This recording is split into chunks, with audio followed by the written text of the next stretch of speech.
Good morning, students. Students, we have completed our first book, Accounting for Not-for-Profit Organizations and Partnership Firm. Okay. Today we are starting our second book. This is Accounting for Companies. In this book, we will study the accounting treatment of share capital. When a company issues the shares first time, okay, so how it passes the entry means accounting treatment of issue of share and issue of debenture. When shareholders doesn't make the payment on calls, so company forfeits the share, then reissue of the shares, and certain other things we will be learning in this book. Fine. So here the first chapter is in this book, the first chapter, and here the chapter number 8 has mentioned. So this is accounting for share capital, and later on we will study issue of debentures and then redemption of debenture. And I think redemption of debenture, most of the portion has been deleted by CBSE this time. Okay, so let's proceed with chapter 8.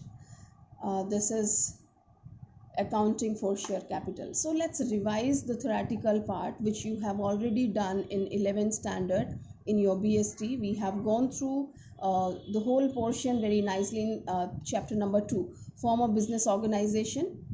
You must be knowing. Okay, so where we have incorporated the company, we have gone through the detailed things. So let's revise that. So meaning and characteristics they have given, and we know that a company is an association of person formed and registered under the Companies Act. Okay, definition they have given, it's given by section 2 subsection 20 of the Companies Act 2013. Company means a company incorporated under this act or any previous company's law. Okay, so it's not that the company has formed right now. If the old company is there, that means that has been established, incorporated under the previous law. And second definition is given by Professor Hannay. A company is an artificial person created by law having separate entity with a perpetual succession and a common seal. Well, they have explained all the features in this definition. So let's go through the features or characteristics, you can say. The first one is incorporation. See, any company comes in the form after its incorporation, and when company comes in the form after its incorporation, it is called an artificial person. Okay, under the Companies Act 2013, its incorporation is done. Now second one is telling separate legal entity. A company is an artificial person, we know, and having its separate legal entity. See, Mr. Ram and Shyam both are different, okay, having separate existence. So when company is declared as an artificial person, so it's other than you and other than anybody else. So it is having its separate legal existence. Fine. Next one is artificial person, that we have done here only, means it's having separate legal existence and it is an artificial person. So in the eyes of the law, it's an artificial person. It can own property, enter into contract, conduct business, sue or to be sued for its debts and actions. Well, students, when the different person is there, so they have identified it as a separate different person, legal entity, artificial person. It means company can purchase anything on its own name, company can be sued by anybody else, and company can also file a suit against anyone, right? It's having all the right which a person is having. Next is perpetual existence. We have discussed it in detail, students. Perpetual succession means if all the shareholders die, okay, still company is existing, but this doesn't happen in partnership and sole proprietorship. Fine, there the existence of the business is with its members, but here as the company is having a separate legal existence, it's an artificial person. If rest of the people, means all the shareholders, die, so still company is alive because its birth is by law, and this will wind up through the law only. Okay, limited liability. Well, as we know, in case of sole proprietor and partnership, the liability of their partners and sole proprietor is unlimited, means their personal property is liable, but here it's not so. Here the liability of the shareholder is up to their amount of share which they have invested. Okay, so limited liability up to the amount which they are supposed to pay on the shares purchased. Next one is transferability of the shares. Here the transferability of the share is very open. But in case of private company, transferability is not available. But in case of public company, people, they can transfer their share number of times, I mean whatever the time they want.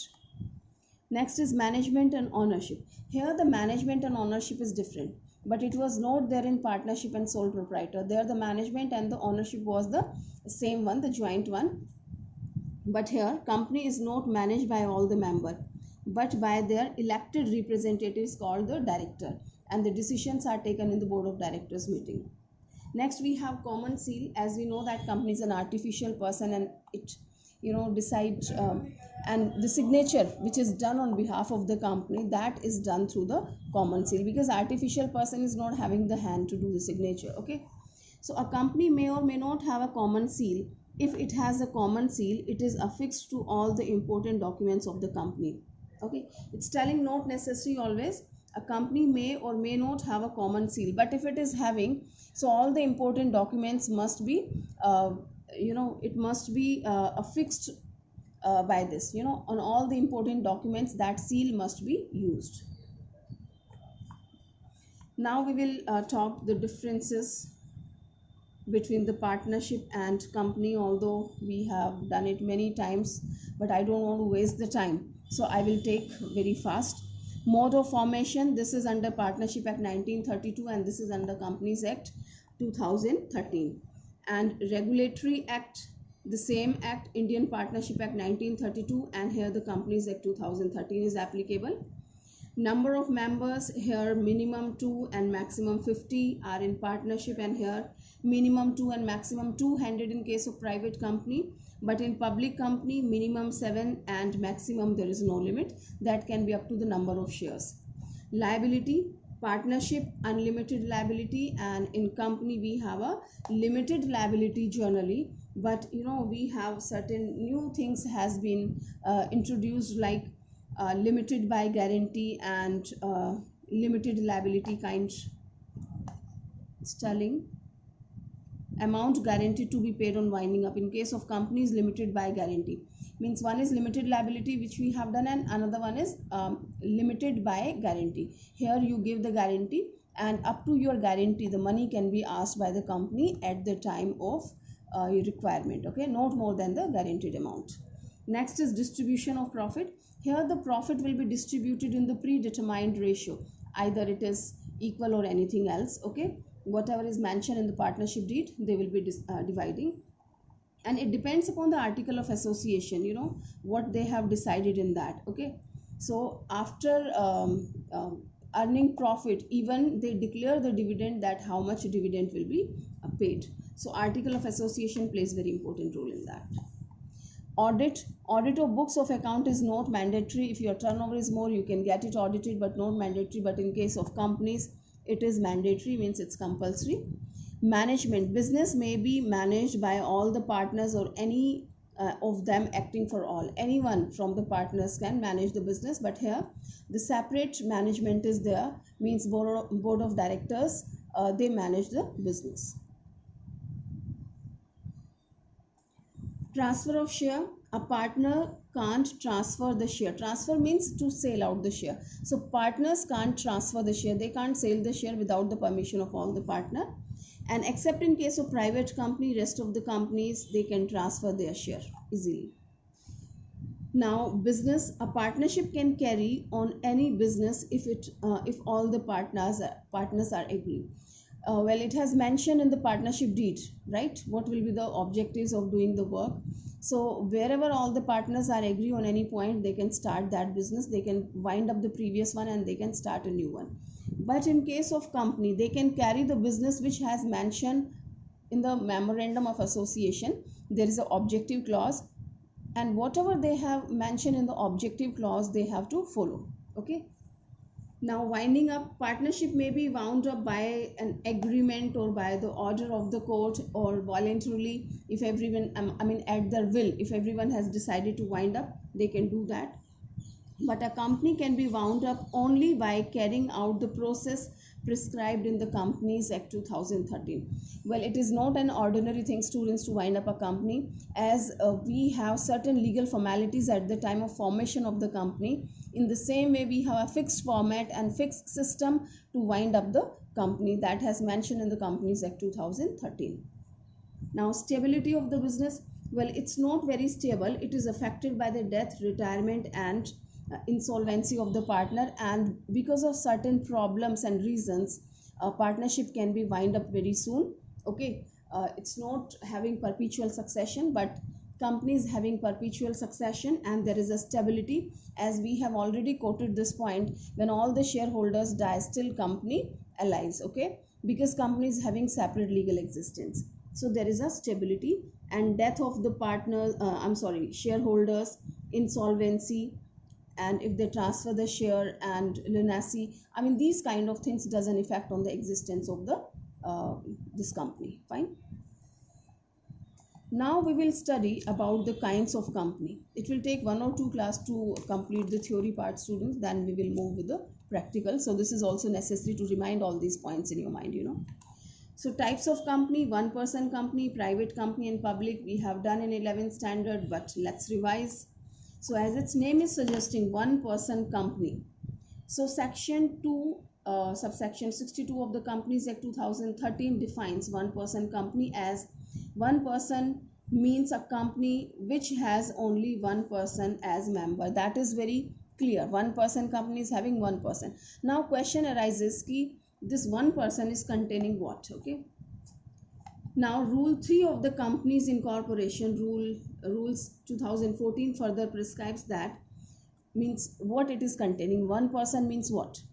Only a natural person being an Indian citizen and resident in India can form one person company. Okay, or can be nominee for the sole member of one person company. Is that clear, students? It should be a natural person, okay, and resident in India.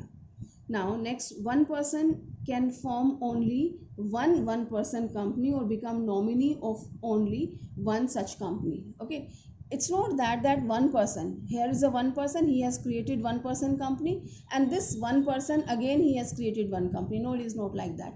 One person can create only one person company, and it can be nominee in only one company. Okay, next, it can be formed for charitable purposes के लिए कर सकते हैं.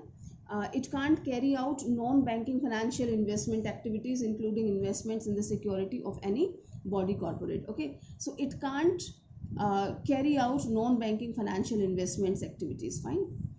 Its paid up share capital is not more than 50 lakh. I think there is no requirement to explain these points. The sentences are very clear. Its average annual turnover of 3 years should not exceed rupees 2 crore. Because it's one person company, so we expect less turnover and less paid up capital. Fine.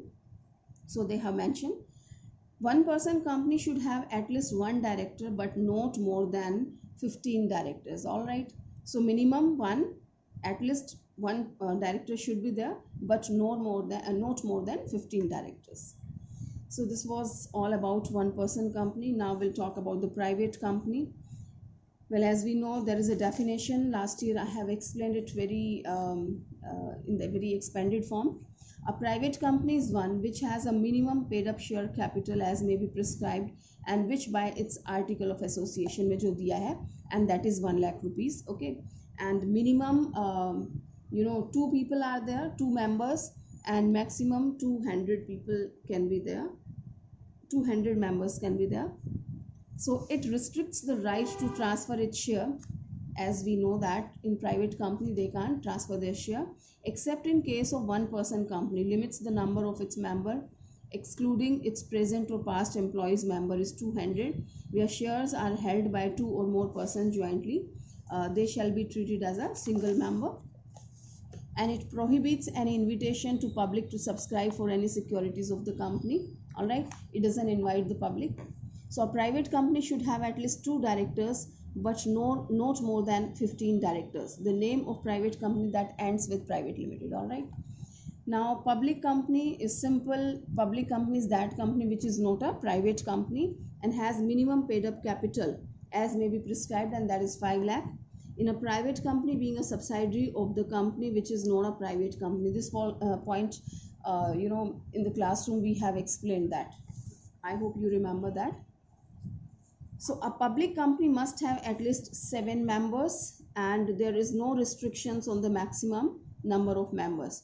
So I'm not explaining these definitions. I'm not elaborating it, okay, with the expectation that you remember and you know it very well, okay. Now it's telling a public company can raise its capital by issue of shares to public for subscription. This is very clear that public companies subscribe its shares from the public. A company, private or public, may be limited liability company, unlimited liability company, and company limited by guarantee. These kind of things can be there. A company, private or public, may be. Generally we have limited company, but these are also introduced, means limited by guarantee and unlimited liability company, which is not prevailing in India. So limited liability company or company limited by share, the definition is given here. An unlimited liability company, it's a company where the liability of its member is unlimited. That's very clear, but not prevailing here. And thus, in the event of winding up of unlimited liability company, debts of the company shall be met from private property of the members, as it is done in case of partnership. Company limited by guarantee is a company having the liability of its members limited by memorandum to such amount as the member may respectively undertake to contribute to the assets of the company in the event of its wound up, right? So this is already decided. Hope the points are being revised and it's clear to you. Now the differences between one-person company, private and public company, this is also formality because very nicely we have done all these topics. So number of members, here it's 1, minimum 2 and maximum 200, and here 7 and no limit. Transfer of share not applicable, and here also articles of association restricts the transfer of share in the private, and in public we can do it. Prospectus not applicable, here also it is not applicable because we don't invite the public, so there is no need of the prospectus, and here it is issued, okay. Prospectus must be issued to invite the public. Subscription of shares can't be offered to the public, and here also it can't be offered to public, and here it is offered to the public. Article of association, special article of association are necessary because this is a special kind of company, one-person company. And special articles of association here also, because this is also a kind of thing, means minimum 2 people, they can also form their company, okay. And here article of association, you can make your own article of association, otherwise you can adopt table F also. In the Companies Act 2013, the ready-made rule regulations, what the articles are containing, these are containing the doctrine of indoor management. You can say the rule regulations how to run the internal matters of the company are mentioned. So if they want, they can adopt table F, or they can form their new rule regulations, and if they want, they can merge a few one with the table F. Next is number of director, minimum 1 and maximum 50, and minimum 2 maximum 15, and here minimum 3 and maximum 15 directors. Allotment of share not applicable, and shares may be allotted as the directors decide, okay. And here also shares can be allotted only if minimum subscriptions has been received.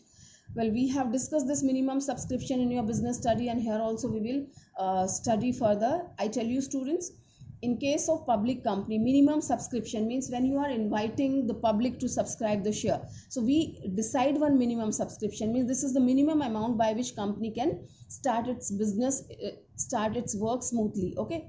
So this is called minimum subscription. Generally it is 90% of the issued capital, okay, or sometime it is decided by the company itself. So if company receives the minimum subscription, that can allot the share. Public deposits, it can't invite and accept the public deposits from public, and here also it doesn't invite it from public, and it can invite and accept the deposits from public. And here the name, the word OPC is used as part of the name, means it should be communicated to the public that this is one person company. I mean, wherever it is dealing, so that must be communicated to the people that this is one person company. And here also, private limited, they have to mention at the end of its name, that the people should be clear regarding the status of the company. And here it used the word limited. Okay. So these were the differences between all these three kind of companies. Now we will do the brief of incorporation of a company, which we have discussed in a very detail. Okay. So students, there were four stages. There are four stages of the incorporation of a company, and first two stages are used for the formation of a private company, and all the four stages are required for the public company. Okay. So promotion and incorporation or registration of a company, these two stages are used by the private company. Fine. And after getting the registration or incorporation, a private company can start its business. But in case of public company, as its name is suggesting, public company, so they need to issue the prospectus and certain other formalities they have to do at the stock exchange. Okay. So they have to issue the prospectus for its capital. They want to they invite the public to subscribe the share. So capital subscription step and commencement of the business. After completing the capital subscription, stock exchange formality and all that, they apply for the registrar of the company issues a certificate of commencement of business. Fine. After fulfilling all the legal formalities and responsibilities. So public company can start its business after getting the certificate of commencement of business. So promotion is the first stage of the company's incorporation. A person or group of persons agree to start business in the form of a company. These persons are called promoter. They have themselves given in a very, very brief. Okay. Promotion stage means promoters, they are working. Promoters are the people who have the inceptions, they got this idea and they are bringing this company in the form, and they are doing a lot of work for this. Next is your incorporation or registration of a company. So I'm reading it for you. A company is incorporated following the procedure prescribed in the Companies Act 2013. The promoters, after getting the name of the proposed company approved from the registrar of companies, submit memorandum of association, article of association, consent of first directors to act as directors, and the declaration that the requirements of the Companies Act have been complied with. Okay. Now the registrar of companies thereafter issues certificate of incorporation if he is satisfied that the requirements of the Companies Act has been fulfilled or complied with by the the people. Okay. Next we have capital subscription and commencement of business. This is telling it is in case of public company, as we have already quoted that. So company has to obtain commencement of business certificate within 180 days of its incorporation. A company has to submit a declaration to the effect that every subscriber to the memorandum of association has paid the values of the share agreed to be taken by him. Fine. And in this, what they have to do, they have to issue the prospectus. When you are inviting the public, so how do you invite the public?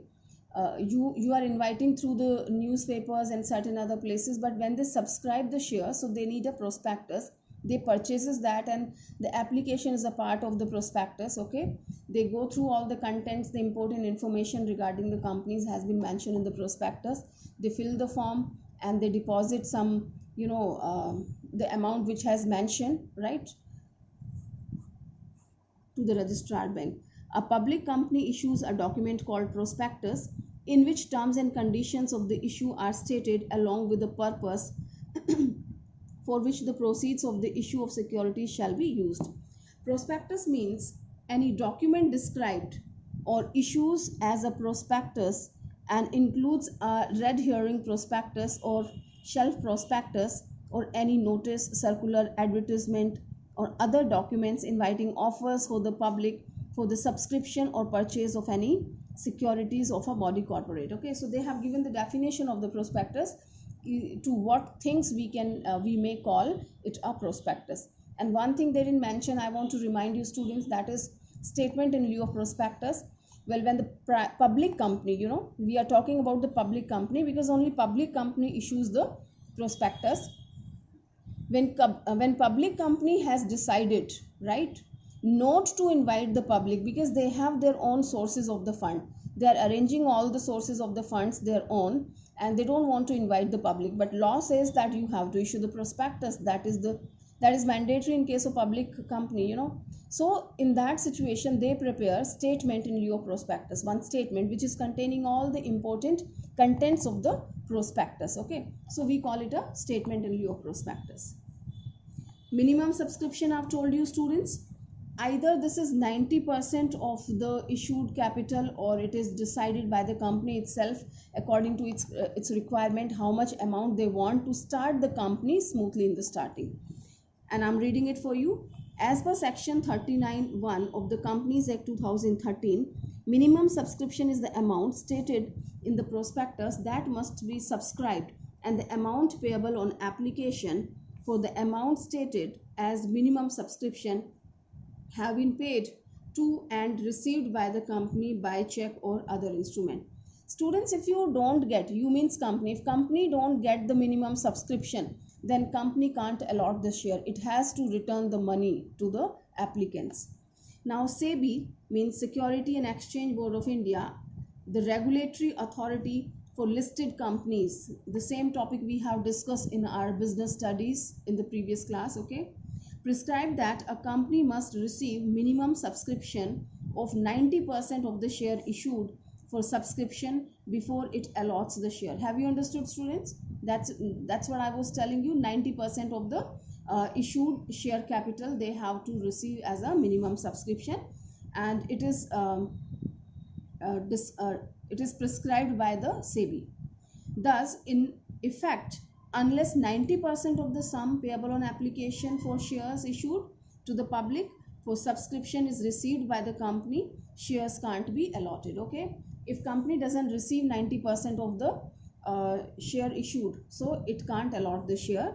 In case minimum subscription is not received within the specified period, application money shall be refunded within 15 days from the closure of the issue. Okay, so company has to refund this amount within 15 days of the closure of the issue.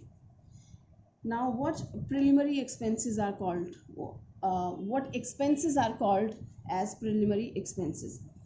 Preliminary expenses means starting के जो expenses होते हैं company के establish करने के. Preliminary expenses are the expenses incurred for incorporating the company, such as registration fee, legal expenses, public issue expenses, etc. Right? And these are the expenses which they do to bring the company in the form. These expenses may be written off either from securities premium reserve or from the statement of P&L account in the year they are incurred. Right, students? They are telling the preliminary expenses which company has done, these may be written off from the security premium reserve. Very soon you will study the practical, means what is this called, security premium reserve, when you issue the shares on premium. So that premium amount can be used to write off the preliminary expenses. Okay, or later on from the statement of P&L of that particular year. Okay, where these preliminary expenses has taken place, so you can write off from those profits. Okay,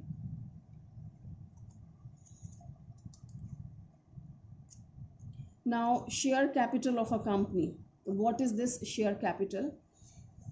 Students, share capital is an amount by which company starts its business. We have studied in 11th standard cash account debit to capital. Okay, for company divides its capital in small denominations. Okay, एक बहुत छोटे छोटे टुकड़ों में उसको divide करती है, और you can say in small parts it is collecting from the public.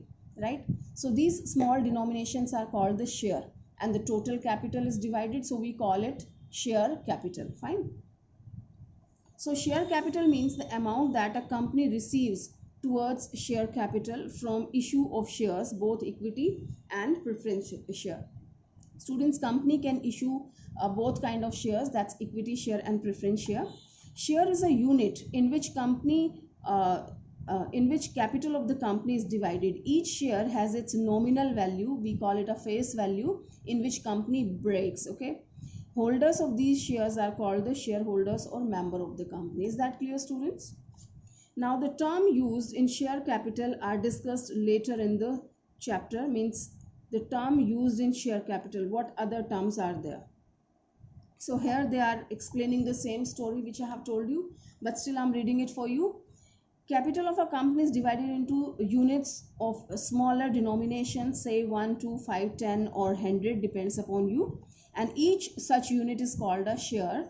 Okay, for example, if company's total capital is 50 lakh, okay, is divided into 5 lakh units of 10 rupees, means 50 lakh is the total capital and the smallest denomination which you have decided, that is 10 rupees suppose. So 50 lakh divided by 10, that is 5 lakh. So company has a 5 lakh shares of rupees 10 each.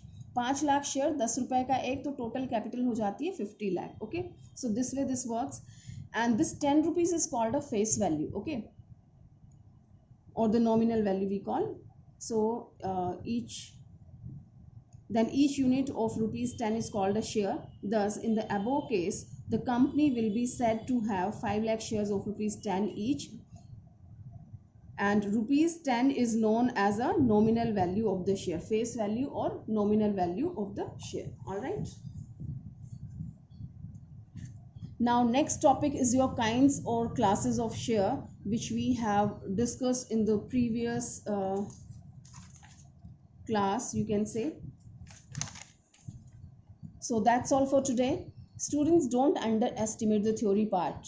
I have done it in speed because we have already gone through, you have taken your exam, you have learned it properly, very well, but still if you have forgotten, so you must revise it.